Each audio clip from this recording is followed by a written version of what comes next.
Hey, this is Kevin Shanahan with the AP Psychology Review. What we're going to talk about today are test taking strategies, general tips for test taking, the multiple choice section of the AP exam, and the free response questions. General tips for test taking on the AP exam. You need to know the structure of the test. There are 100 questions in the multiple choice section of the test. They are lettered A through E with one correct answer and 4 distractors.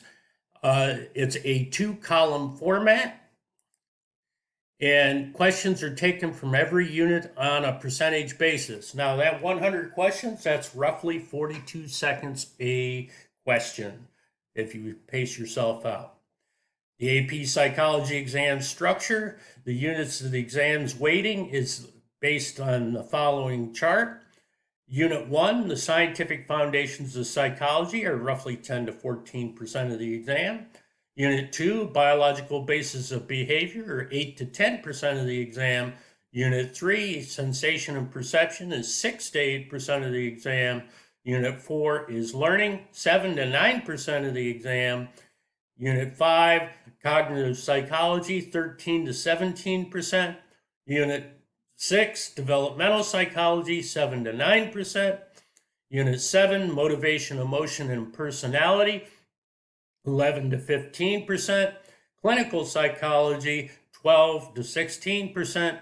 And Unit 9, social psychology, 8 to 10%. The free response section of the test contains 2 questions. There is no choice. You must answer all of the questions. There are multiple parts to the question. The first part is what we call the prompt. And here, what you have is the scenario that you're supposed to do your application regarding.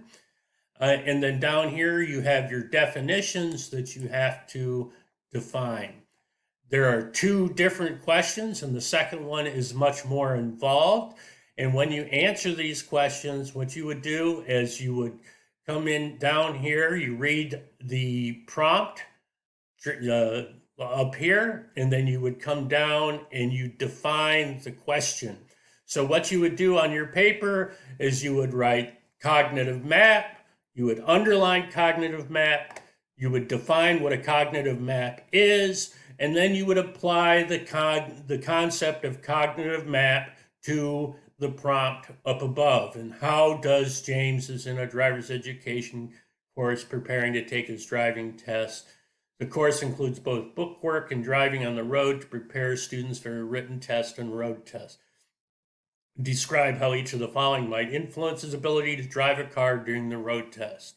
Okay, so what you're doing here is you're defining cognitive map, underlining the words cognitive map, then you're going to apply it to how the written and road test fit into his cognitive map. You would continue to do that with each one of the questions, and then you come down and you do the second part of the question, where you're going to describe each of the following is related to the results of the written test. Okay, so you talk about reticular formation, underline it, define it, then you apply it to the prompt, but you're also going to make sure that you describe how it is how it's related to the results of the written test. Make sure that you have done this portion of it as well in order to score the points. All right, general tips for taking tests is you make good use of your time, beware of your time constraints. That's 70 minutes for 100 questions, or 42 seconds a question. Doesn't sound like much time, but for most of you, that's plenty of time. For free response is 50 minutes for 2 questions. What I would suggest is that what you do is you set your timer for 25 minutes and write 1 question for 25 minutes and then go to the next one if you haven't finished already.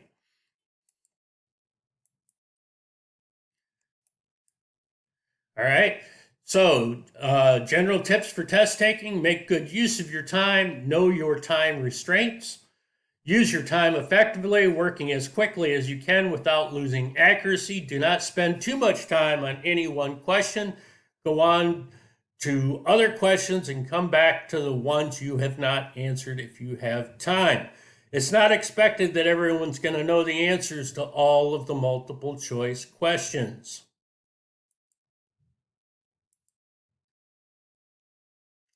All right, so make sure you read the directions carefully. Underline keywords in the prompt so that you know, make sure that you're not missing an important element. Mark, you can write in the book all you want, so it doesn't matter. You don't need scratch paper. You can write in the book. And that's why we've been writing on the test all year long. Mark the one best answer. Mark all correct answers. Okay? The AP psychology test says each question or incomplete statement below is followed by 5 suggested answers or completions. Select the one that is best in each case, then fill in the corresponding oval on the answer sheet. So, this is how your test will be graded. You'll get the multiple choice section. It's 2/3 of your overall grade. Then there's for 100 points. Then you get to the free response question. The free response question is 1/3 of your overall grade for 50 points. So the AP exam consists of 150 total points.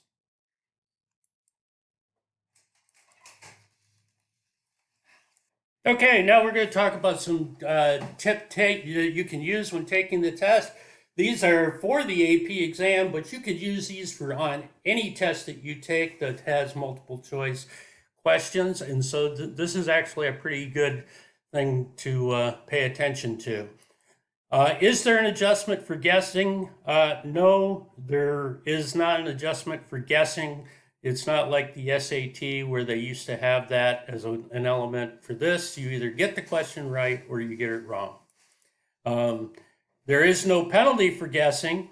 So when you make that guess and get it right, that's to your benefit. And when you get it wrong, it only affects your score. There's no penalty for that. You lose 1 point if the question is left blank. So you're going to get it wrong if you don't answer it. So therefore, that's how the guessing penalty comes in. So you don't have to. There is no guessing penalty. So if you don't know, guess. Okay. Now the multiple choice on the AP exam, they take the number that you got correct, times it by 1, and you end up with your weighted score, and you don't round off that weighted score.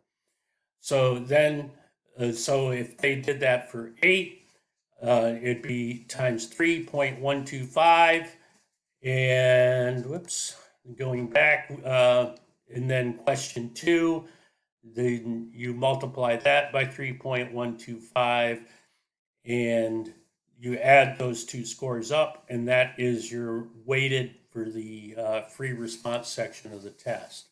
So you take your weighted score for section 1. You take your weighted score for section 2. That's the composite score rounded to the nearest whole number. Then you take your number correct on the multiple choice section, times 1 equals your weighted score. So if you got 69 correct out of the 100 questions, that gives you a score of 69. If you got 6 there, that's 1875 on the free response. And if you got 6 there, that gives you a total of 3375. Multiply 69 plus 3375 equals 10275. And that gives you a score of a 4. The composite score range for the AP exam, 107 to a 150 is a 5, a 90 to a 106, and remember these are on a scale of 150. A 90 to 106 is a 4, and a 73 to 89 is a 3. A 56 to 72 is a 2, and a 0 to 55 is a 1. So just showing up for the exam gives you a 1. Okay, so, but you will not get your college credit if you don't score at least a 3. And if you've done the work through the course of the year, a 3 is very easy to accomplish. All right. Don't waste your time with extremely difficult questions. Don't waste time pondering difficult to answer questions excessively. Remember, for the multiple choice portion, you only have roughly 42 seconds. And for the free response, you have 25 minutes for each of the 2 questions. If you have no idea at all, just guess. Mark it in your book and then come back to it. There's no penalty for doing so, and go on. If you need to devote a good deal of time to the question, skip it, mark it, so you can return it at a later time if time permits. You want to mark it because if you don't mark it and you run out of time, it's wrong. If your guess is right and you run out of time, at least you have a score. Are there charts, graphs, and drawings on the test? Yes, there will be. There will be names on the test where you're expected to remember who these figures are.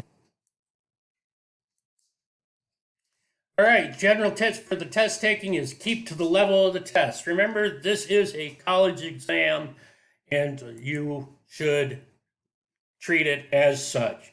Adopt the appropriate level of sophistication for the test. Don't read things into the questions. Nobody's trying to trick you. Sometimes students make things more complex than they were intended to be. Often the simple-looking questions are just what they appear to be. AP Psychology test appears to progress from the easiest questions at the beginning to the hardest questions.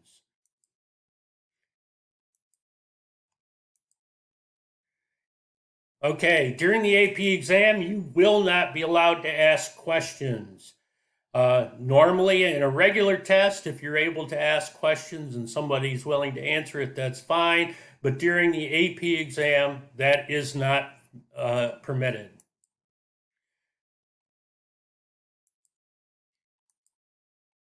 If possible, review your answers.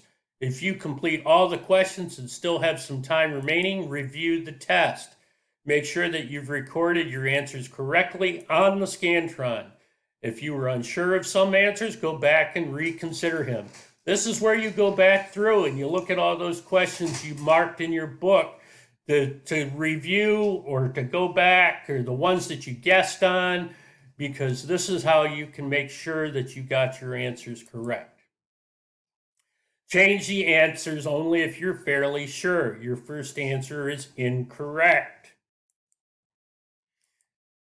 Multiple choice question structure. As you know, the multiple choice question has what we call a stem, which is the question, and then it's followed by the distractors, and then finally the correct answer.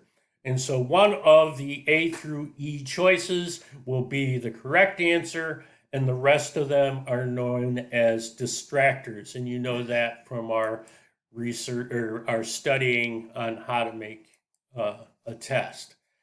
As you read the stem of each multiple choice question, anticipate the answers if you can. Before looking at the answers you anticipated among the options, it's likely to be the correct one. Anticipate that answer. So as soon as you see that question, anticipate what it could be, and then look and see if what you anticipated is there.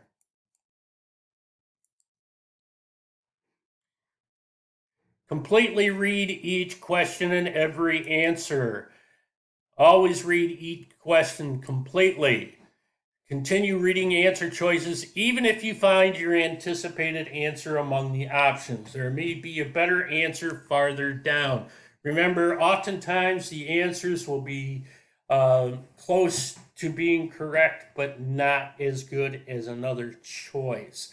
You want to read the question completely to make sure that you're answering it, the question that you're supposed to be answering, rather than the question that you think you're answering. Tips for multiple choice questions. Completely read each question and every answer. For example, which of the following is evidence of reliability of the new intelligence test? A correlation of plus 0.90 exists between scores of the new test and scores on the Wechsler Intelligence Scale for Children. B, the test predicts students' ability to succeed in college. C, the correlation between scores for identical twins taking the test is plus 0.9. D, baseline data for test norming are obtained from diverse sample of several thousand participants. E, the correlation between scores of participants who take two forms of the test is plus 0.90. So I'll give you a second to consider that. And your answer is E. The correlation between scores of participants who take two forms of the test is plus 0.90. Tips for the multiple choice questions. Rephrase those complicated questions. You're having a hard time understanding it, try to reword that question so that it makes sense to you. For instance, in their deliberations and discussions regarding the process of developmental maturation, the advocates of the importance of nurture, in which nature and nurture controversy, emphasize which of the following concepts? Which of the following do those who believe in nurture believe? Would be an easier way of saying what this convoluted question up here. So then here's your tips for the multiple choice questions. Stick to the subject matter. Watch your answer that they have nothing to do with the subject matter of the course or have nothing to do with subject matter of the topic and the question is testing. For instance, Alfred Binet's most important contribution to psychology was the area of intelligence testing, visual perception, psychopathology, comparative psychology, or classical conditioning. Well, we know that Binet was involved in intelligence testing and really had very little to do with any of these other areas. So clearly, this is an easy one, and the answer is A. All right. Another thing you can do is, and this is one of the reasons why going back through the test at the end is helpful, it gives you the opportunity to look for answers from help within. Oftentimes what you'll see is questions that you answer are hinted to or answered in later questions, and that helps you go back and answer them. For instance, which of the following theoretical frameworks would argue most strongly that a healthy child would choose what is good for his or her growth? The humanistic school. Okay, so then later on in the test, you might see the humanistic perspective in psychology suggests most behavior can be explained by operant conditioning principles. All humans with peak experiences. All humans are by nature good. D, humans are doomed to a life of neurosis and suffering. Or E, self-actualization can happen only through therapy. And your answer would be C, all humans are by nature good.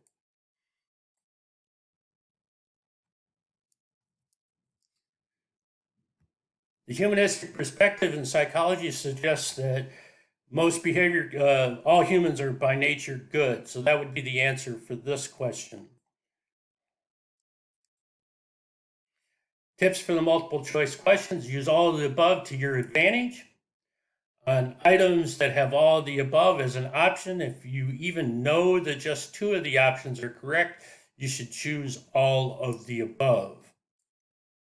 If you are confident that one of the options is incorrect, you should eliminate this option and all of the above and choose from your remaining options. The AP psychology exam in the past has not had any all of the above or none of the above questions, but that is not to say that it can't happen. All right, look for these qualifying words. Any 100% words. Qualifiers such as often, sometimes, perhaps, may, generally, some, seldom, usually, ordinarily, etc. And options that use qualifiers tend to be correct. So you want to remember these kind of terms will tend to make the answer correct. Doesn't guarantee it, but it tends to be that way. 100% words such as never, none, no, every, always, all, only, entirely, necessarily, completely, totally, etc. These options for 100% words represent a broad sweeping generalization, and broad sweeping generalizations tend to be incorrect. Look for flaws. Oftentimes tests will have flaws, especially in your teacher-made tests, but the AP exam on occasion has flaws as well. Many writers of test questions make mistakes that you can use to determine the correct answer. Flaw number 1, the incorrect options are highly implausible. Like our example a minute ago, where the Binet example, only one of them had to do with intelligence. The part of the brain responsible for higher order thinking is, and if we're talking about the brain here, the cerebrum, the pupil, repression, pituitary gland, and mania. And as you know, there's only one that is part of the brain, and that is the cerebrum. The pituitary gland is located but not in the brain. It's near the brain, but not in the brain. It's not part of the brain. Flaw number 2, equivalence and contradictions among options allow one to eliminate the incorrect options. Which of the following is an anxiety disorder? Manic depression, bipolar disorder, phobia, dissociative amnesia, or psychogenic amnesia? Okay, the answer is phobia, because bipolar disorder and depression, manic depression, are closely related. And dissociative and psychogenic amnesia are also closely related. Phobia is the only one that's related to anxiety. Flaw number 3, content, information, and other items provides the answer. And we saw examples of that earlier where you read through and find a question that answers a previous question. The correct option is more detailed and or more specific than all other options. And oftentimes this is where you have really long answer where all the others are short. Flaw number 5, the correct option is longer than all the other options. So flaws number 4 and 5 are often closely related. Flaw number 6, there's a grammatical inconsistency between the stem and the incorrect options, but not the correct option. Flaw number 7, the incorrect options include certain keywords that tend to appear in false statement, always, must, never, and so on. There's a resemblance between the stem and the correct option, but not the incorrect options.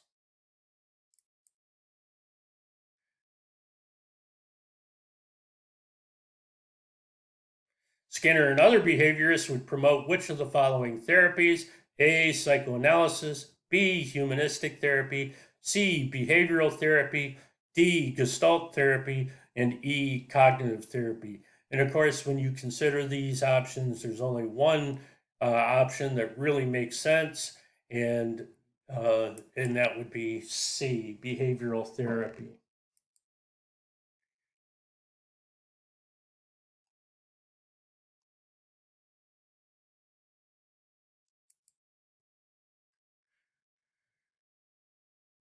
All right.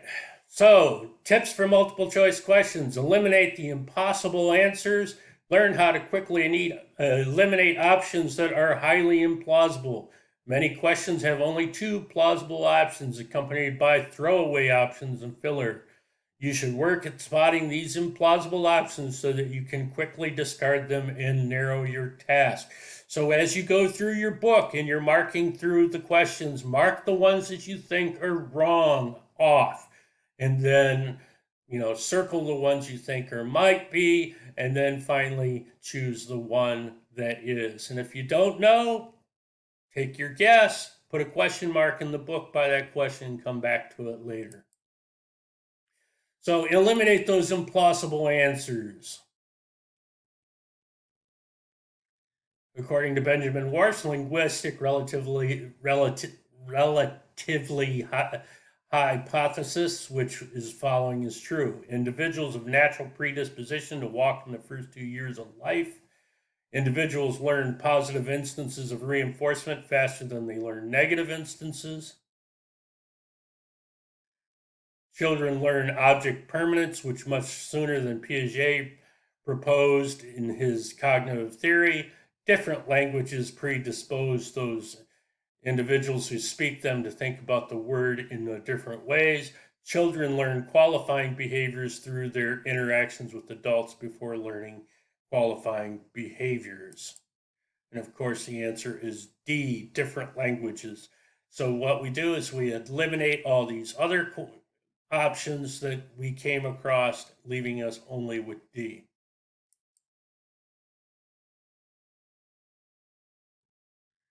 Okay, here again, eliminate the implausible answers. Which of the following is an example of metacognition? A, explaining the significance of the client's dreams to their disorder. B, protecting the terminal buttons of the neuron from destruction of enzymes in the spinal cord. C, viewing personality disorders as adjustments to the environment. D, understanding the role of various parts of the brain in motor coordination. E, knowing the effectiveness of different strategies for learning statistical formulas. And the answer is E, knowing the effectiveness for different strategies for learning statistical formulas. Eliminate implausible answer. A college student experienced a loss of sensation in her right arm before exams. Doctors can find no psychological basis for her condition. The student is most likely experiencing which of the following kinds of disorders?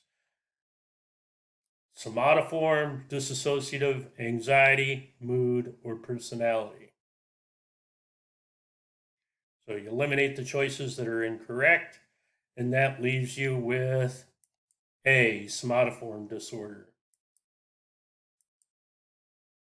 On the free response section, we have the two free response questions that are essays. You're required to do both.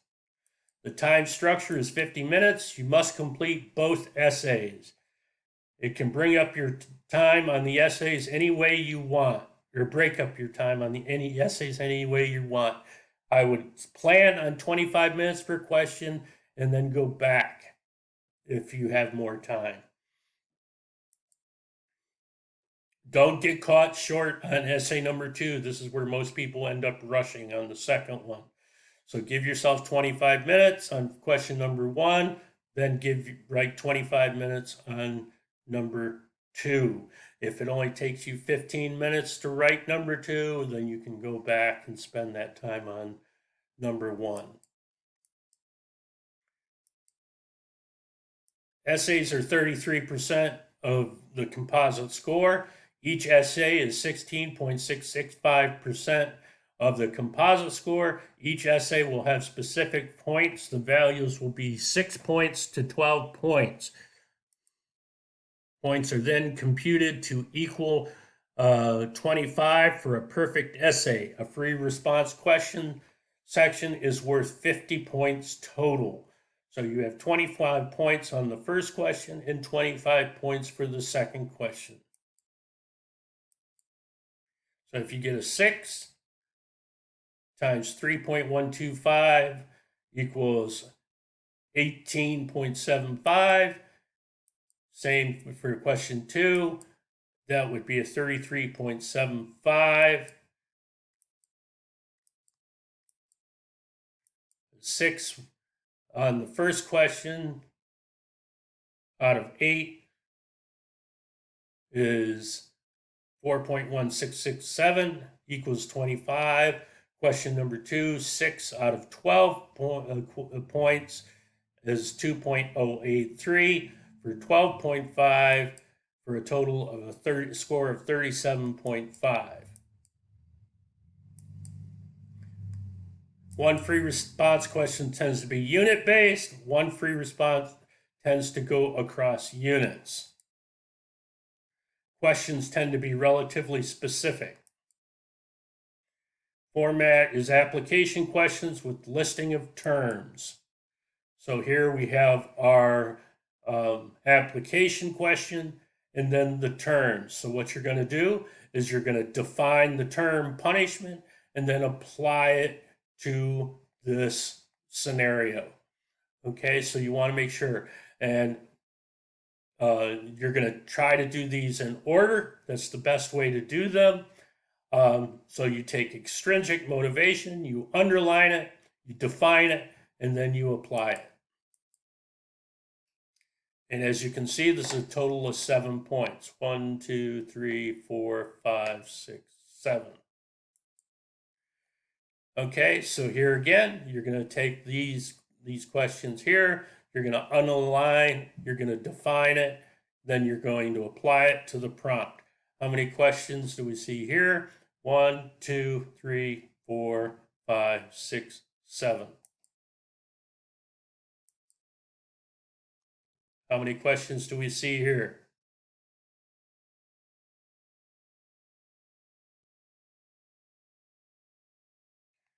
One, 2, 3, 4, 5, 6, 7, 8.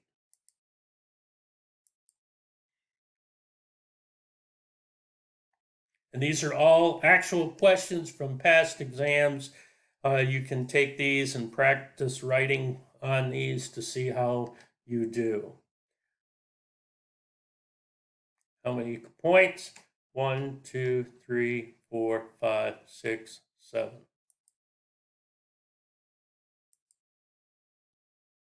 How many points?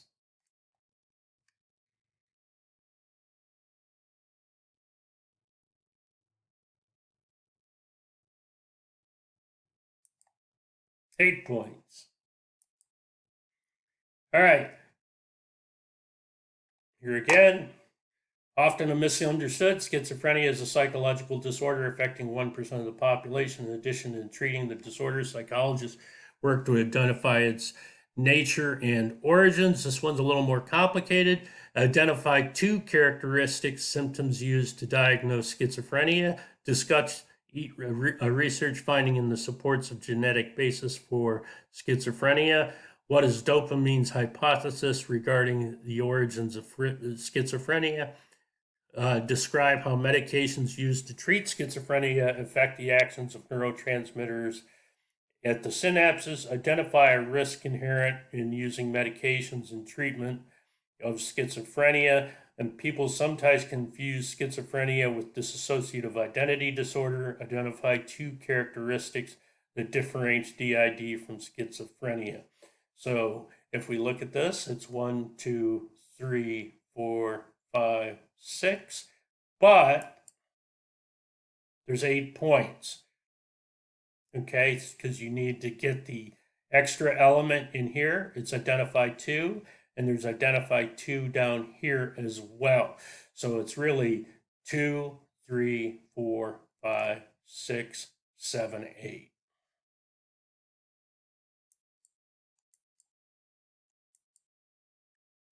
Points are given only for correct responses. Points are not removed unless you contradict yourself. Okay, so if you answer it, you get the point, and then in your next one, you answer it and contradict the first one, then obviously they're going to take the point because clearly you don't know what you're talking about. They do not remove points for handwriting. However, if they can't read it, they won't score it. Spelling and grammar are not important. They should be able to, like, for instance, if you spelled, uh, as in which one would it be, and you wrote the word WITCH instead of WHICH, that would not matter because they know what you mean, not what you wrote. Helpful hints before writing. Read both essays all the way through. That way you know which one you can answer better. In your book, go ahead and write down your thoughts as you're reading along. Think through basically making your outline. Think through your answer before you start writing. Estimate the point values to make sure that you're going to get all your points. And write an outline notes on the essay question sheet.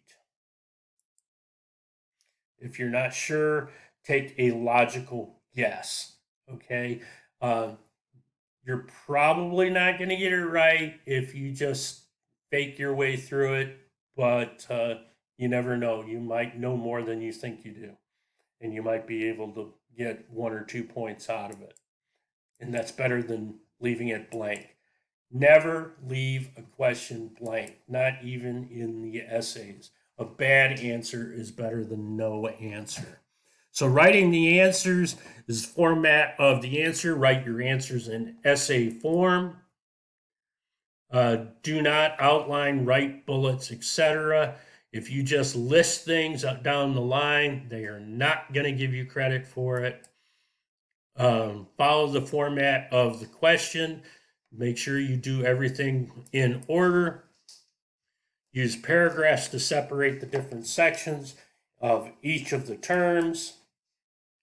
Underline key points and concepts. Readers get tired. This alerts them to your points. You know, these guys are going to be reading basically 2,000 essays in the course of a week. And so what you need to do is underline it to make it as easy as possible for them to give you the points that you deserve.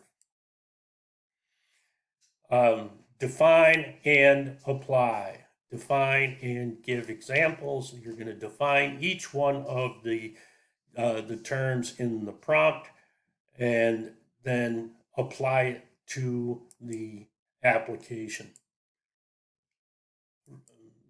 Do not worry if you cannot answer all of the question. Try to avoid compound or complex sentences.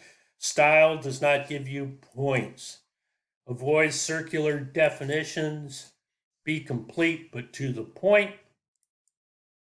Do not restate the question. Remember, these folks are reading a lot of essays. They don't want to read the prompt every time.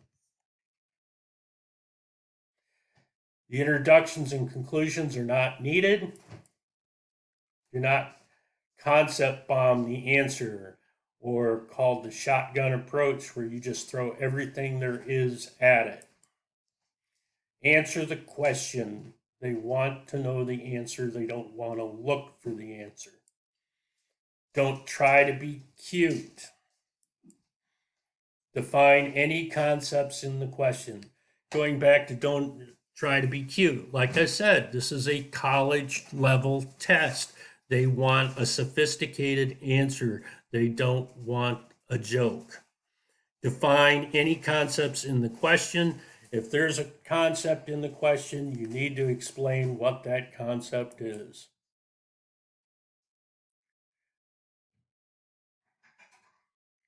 All right, classical conditioning and operant conditioning are different learning methods.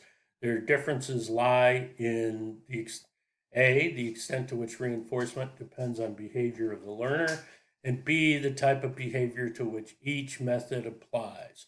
Their similarities are that they both produce the following basic phenomena: A, acquisition; B, extinction; C, spontaneous recovery; D, generalization; and E, discrimination. Describe these differences and similarities, giving examples to illustrate your answer. So what you're going to do is you're going to go through here, and you're going to go through and you're going to define each of these and apply to the prompt.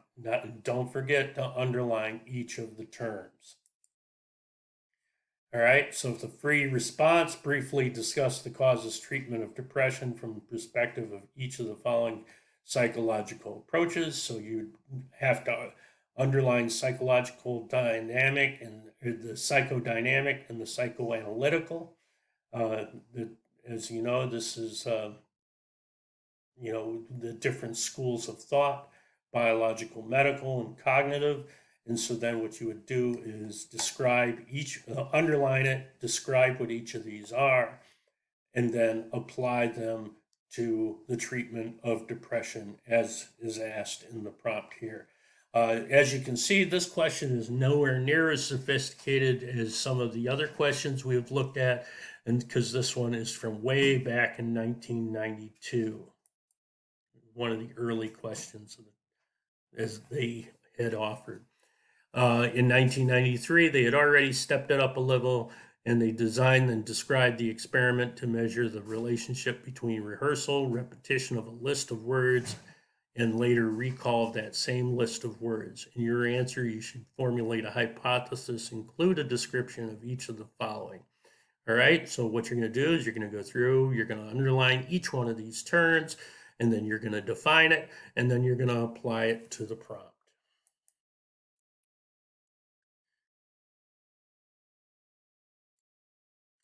So here we have the question from 1993, describe therapeutic procedure called the systematic desensitization. And I'm showing you these so that you have the opportunity to practice some of these as you go along. Select a specific disorder for which therapy is effective and explain how the basic phenomena listed below play a part in successful treatment. So what you do here is you do the anxiety and hierarchy, B, relaxation, C, generalization, D, extinction.